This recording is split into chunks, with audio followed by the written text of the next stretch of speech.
Now listen, have I seen every movie that came out in 2024?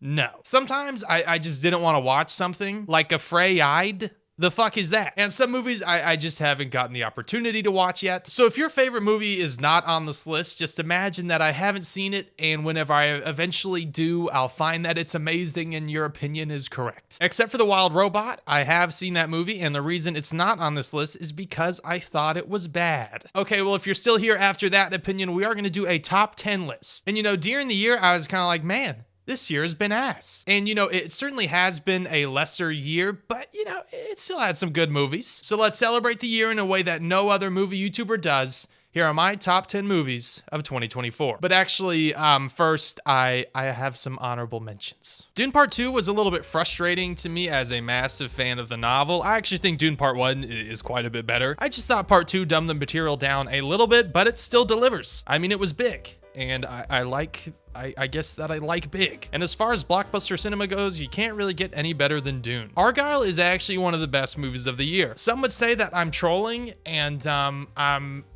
not really sure if I am or not, but I laughed a lot while watching Argylle. I'm not sure if this movie is just satirical or just meta or just kind of insane, but I thought it was memorable. The Whirly Bird has actually become a staple of my dance move arsenal. The Substance kind of lost me in the last 30 minutes, not because it was too gross, but just because it was too long. But this was a wild ride. The Substance takes place in like 4 principal locations across the whole thing, but it moves. The score is exhilarating, and it's an example of a movie constantly topping itself. If you like some weird and oddly emotionally effective shit, The Substance is that. Kinds of Kindness is not a movie that will be for everybody, and it's not the epic of Lanthimos' previous movie Poor Things, but it's still great. This is an anthology film that spans from body horror to cults to a well-observed metaphor on workplace control. Because it's an anthology, I think it's easy for some people to cast this off, but it's a really cool movie that never goes the way that you expect. Flow is a movie that I did not expect to like so much, but this is a surprisingly intense and persuasive intellectual experience. It's kind of like talking to Laszlo Toth. Flow is a harrowing adventure that allows you to observe the beauty of the world while also stress about climate change. It's really neat. Hitman is Richard Linklater's newest, and while I don't even think this would crack into his top 5 of his filmography, it's still a great time. It becomes kind of psychologically ambiguous, but most of the time it's just really funny and is kind of a great hang. All right, well, now on to the actual list. Actually, no, one more thing. It's What's Inside.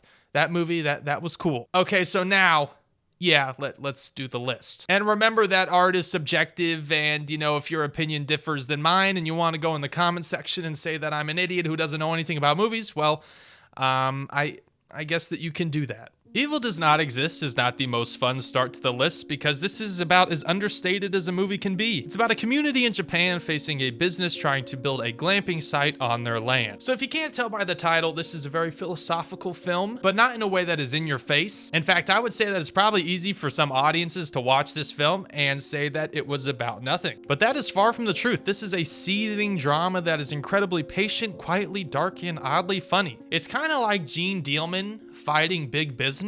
And if you don't know what that would look like, just watch this movie. What I really like about Evil Does Not Exist is how it uses silence. When you start off with just this father and daughter going about their day, it's pretty much completely silent. You just focus on the environments and the sound design, and it's enthralling. But then as soon as these glamping company representatives enter, the film becomes quite talky. And let me tell you, the film does both atmospheres right. Evil Does Not Exist is a type of movie that if you'll like it or not. I mean, if you don't want to just like watch some guy chop wood for a considerable amount of time, I get it. You don't have to watch this movie. But let me tell you, if you really give this movie a shot, I think that you'll find that the guy chopping wood is interesting and thematically rich. And any good top 10 starts with a movie that most people just will not enjoy. Blitz is a movie that I guess people do not like. I mean, sure, it's definitely a historical film told through the lens of today, but guess what? I thought it was great. The first half of Blitz might have been a little uneven, but past that, and especially when you get to that third act, it turns into a horror movie. The structure of Blitz throws some people for a loop, but that is the point. This is a movie filled with moments of humanity that are then cut by moments of grave intensity. The structure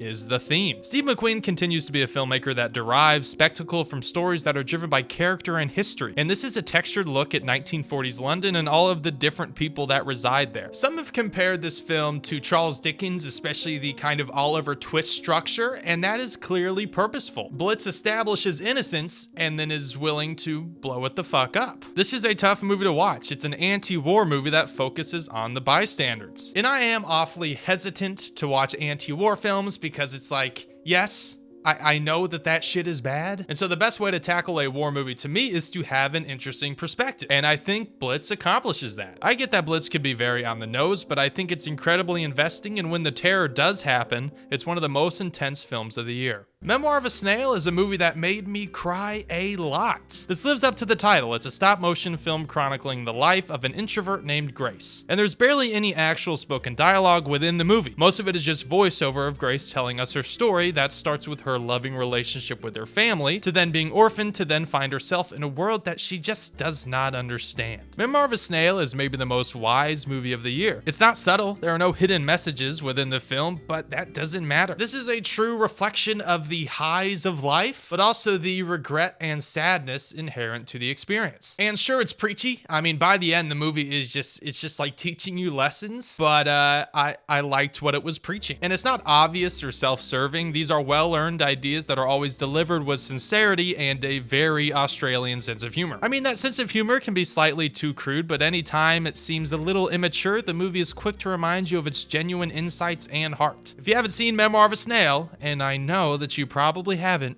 get on it.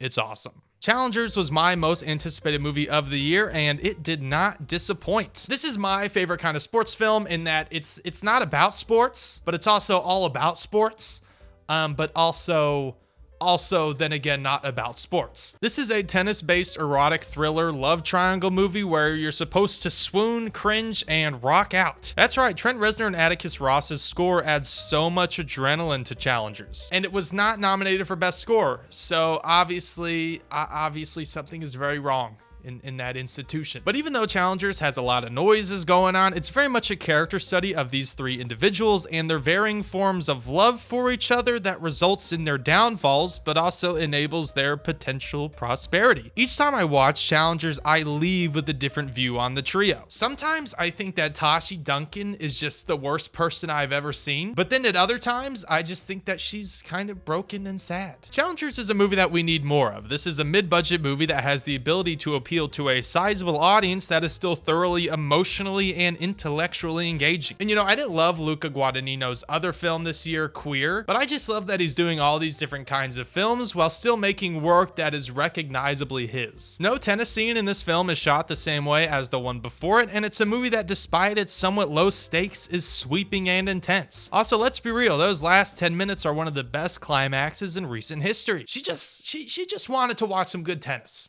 Okay, I mean, don't we all? Conclave and Challengers are actually kind of similar movies. Now, yes, Challengers is about incredibly horny people, while Conclave is about people who claim not to be. But what I mean is that both films take their genres in a direction where the goal is to make everything epic. Conclave is simple. It's about a bunch of cardinals led by Ralph Fiennes as they vote on the next pope. Whenever I heard that premise, I was like, this might be my new favorite movie. But I know that premise doesn't immediately grab everyone. Conclave, though, takes this premise and forms a political mystery that is greatly fun to watch while also having some real ideas on church reform and questions about what it takes for institutional religion to survive. It's a movie quite critical of the church while also still being quite hopeful. Now, yes, there is a reveal in this movie that I think will push some people away, and it is incredibly bold, maybe like a little too bold for the ending of the film. And you can tell because whenever people talk about Conclave, that's kind of all that they talk about. But I think that this ending, this little reveal, does test the audience in a way that is fascinating. I mean, Conclave is simply a movie where people talk in rooms, and yet it is one of the most gripping and electric movies of the year. And I also just wanted to say that this is the first film that is not a Star Wars or Marvel or DC movie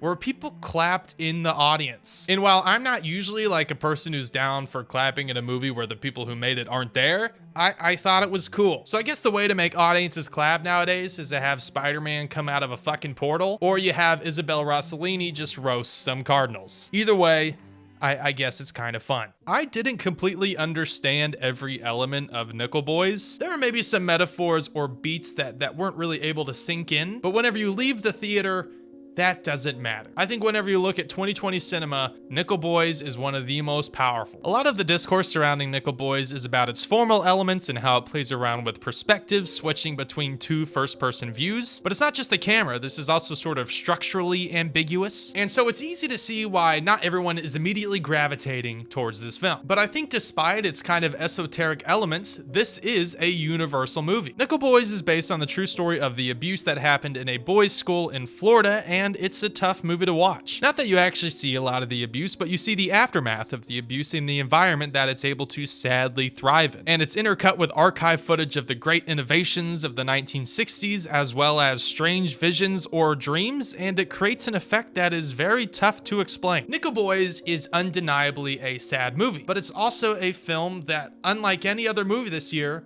feels alive. The first 20 minutes don't really have a plot. It's just these moments from the childhood of the main character. And even though not a whole lot is happening, it's perfectly human. I get that some people can kind of be taken out of the experience by the filmmaking, but I was just knocked out. I thought it was phenomenal.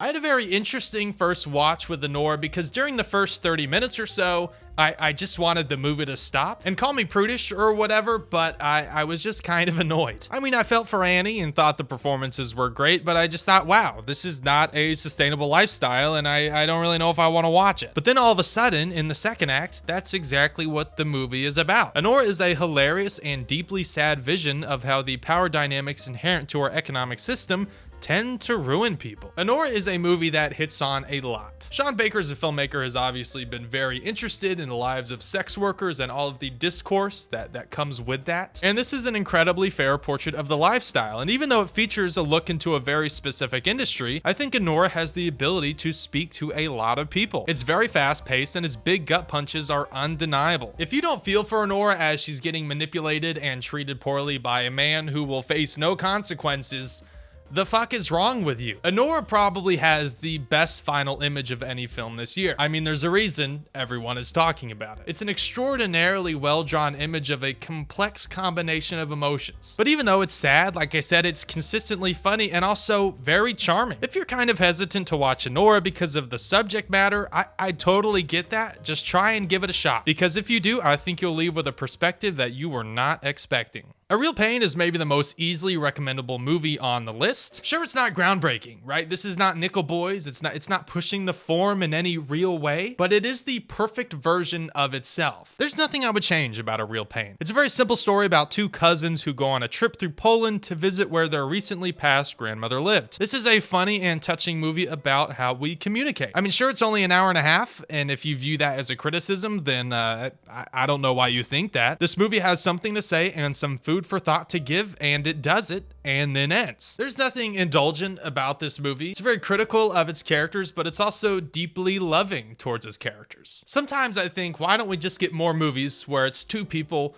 talking about their feelings? And then I realized that it's very hard to do. To write characters with this level of richness and history doesn't come easy, but I do think that Jesse Eisenberg did it. A Real Pain. More like a real good time.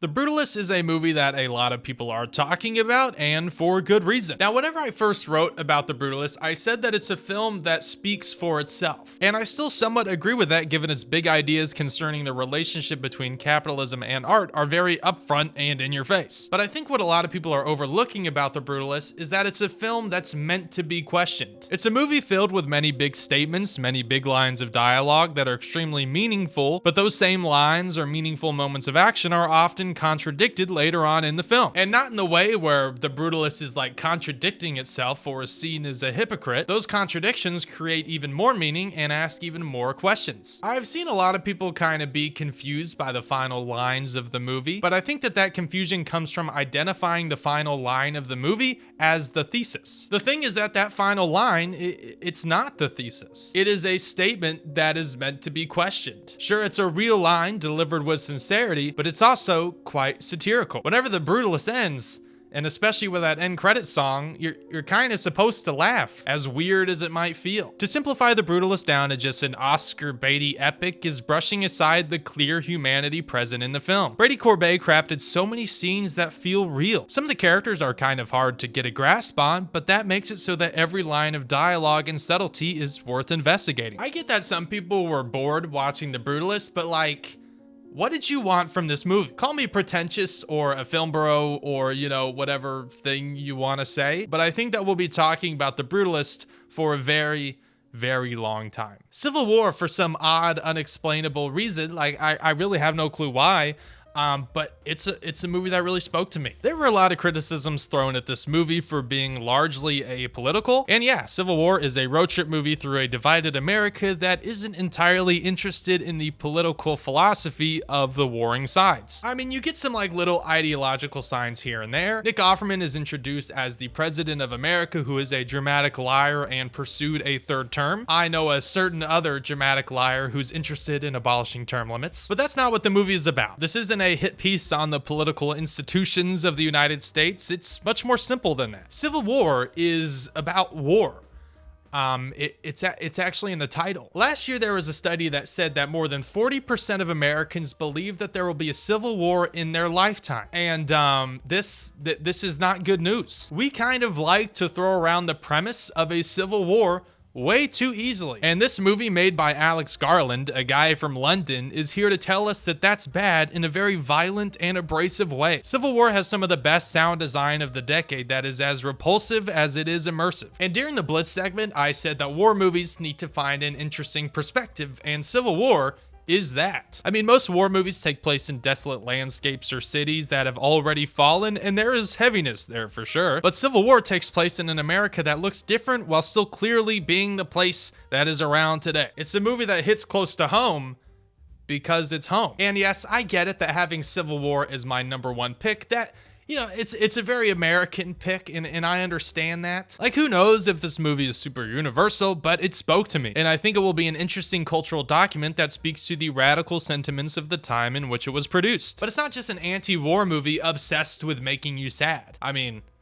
it is sad, but, you know, that's not its only goal. The characters are very well-drawn journalists who all represent different ideas concerning the craft and are surprisingly funny, real, thoughtful, and perfectly unlikable. The soundtrack of this movie is also great. Like, come on, guys. This movie's awesome. And if you don't agree, then, I guess that your opinion differs from mine. All right, well, that is enough from me. Tell me your favorite films from last year. I'm sure they're your favorite films, you know, because you made the comment, you know. I know this video seems kind of late, but, you know, it's kind of tough to get like all the movies to Missouri, you know, because it turns out Hollywood doesn't really care about Missouri. And yeah, you know, there are still films that I haven't seen from last year, but that's just life. You know, it happens. But I hope you're doing well. Watch more movies. I'll see you in the next video. Don't start a civil war.